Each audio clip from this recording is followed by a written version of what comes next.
안녕하세요, 닥터코뿔소입니다. 다들 아마 체외 충격파 들어보셨을 거예요. 직접 받아보신 분도 꽤 있을 겁니다. 근데 이게 체외 충격파가 아직 이제 우리나라에서 비급여라고 하는데 보험이 안 된다는 얘기죠. 그래서 가격이 좀 비싼 면이 있습니다. 좀 저렴한 기계를 쓰는 병원은 5만 원, 비싼 기계를 쓰는 병원은 10만 원 이렇게 받는 것 같습니다. 근데 이게 비급여고 가격이 비싸기 때문에 환자분들이 의사가 추천은 하는데 이게 정말 효과가 있는 건지 사실 의심을 많이 합니다. 효과가 있어서 내가 치료하는 건지 그냥 돈벌이인 건지 이런 생각들이 아마 들었을 거예요. 그래서 제가 오늘 논문을 가지고 체외 충격파가 정말 어떤 효과가 있는지, 치료하면 낫긴 하는 건지 이런 얘기를 한번 해볼까 해요.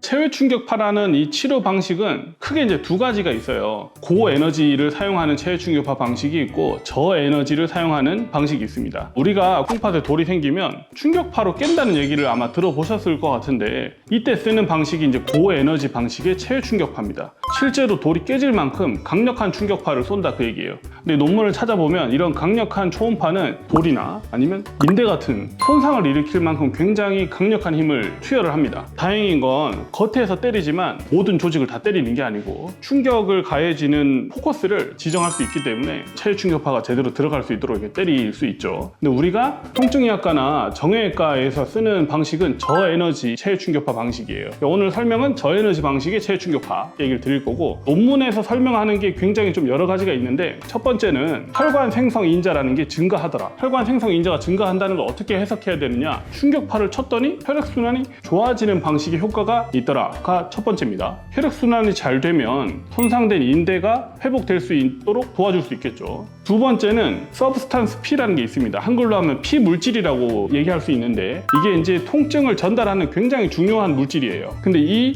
피 물질이라는 게 줄어드는 효과가 있다는 겁니다. 반대로 말하면 통증 자체를 줄이는 효과도 있다. 실제로 임상에서 우리가 써보면 며칠간 안 아프다고 하는 환자분들도 많습니다. 그래서 피 물질이라는 것도 줄여주는구나, 통증도 줄여준다. 두 번째. 세 번째는 염증 매개체라는 게 있습니다. 물을 흡수하고 염증을 이렇게 불러일으키는 거예요. 이게 농도가 줄어든다고 연구가 되어 있습니다. 반대로 말하면 염증이 생기는 것도 줄이고 다칠 인대가 염증도 안 생기도록 도와주는구나, 이렇게 알 수 있습니다. 네 번째, 이것도 중요한데 체외 충격파를 했더니 콜라겐 섬유소도 증가하고 성장인자 베타라는 것도 증가하기 때문에 인대가 다시 회복할 수 있는 이런 성분들도 인대 주변에서 증가하는 효과가 있더라.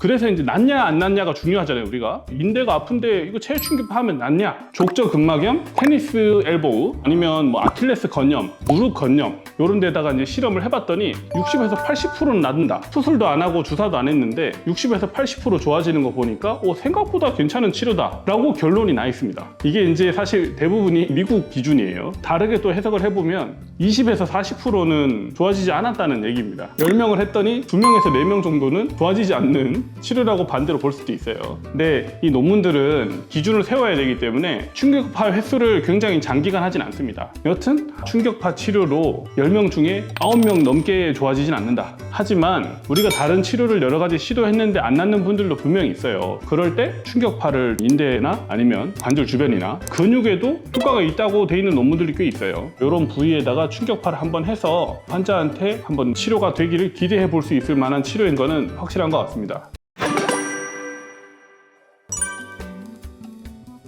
충격파의 가장 장점은 안전하다는 거예요. 우리가 항상 걱정하잖아요. 뭐 부작용은 없을까 이런 걱정을 하는데 하나 부작용이 있긴 합니다. 충격파가 맞을 때 좀 아파요. 아픈 것만 좀 참을 수 있으면 다른 부작용은 크게 없는 안전한 치료이기 때문에 잘 안 낫는 부위가 있을 때 한번 좀 편하게 시도해 볼 수 있는 치료긴 합니다. 다들 충격파가 아까 말했듯이 비급여고 금액이 좀 비싸기 때문에 편하게 받으실 수는 없을 거예요. 근데 내가 치료를 받았는데 다른 치료에도 효과 없는 그런 부위들이 있다면 수술을 하기 전이거나 시술을 하기 전에 한 번쯤 시도해 볼 만한 치료인 거는 확실한 것 같습니다. 오늘 내용이 도움이 되셨다면 구독과 좋아요, 알람 설정 부탁드립니다. 감사합니다.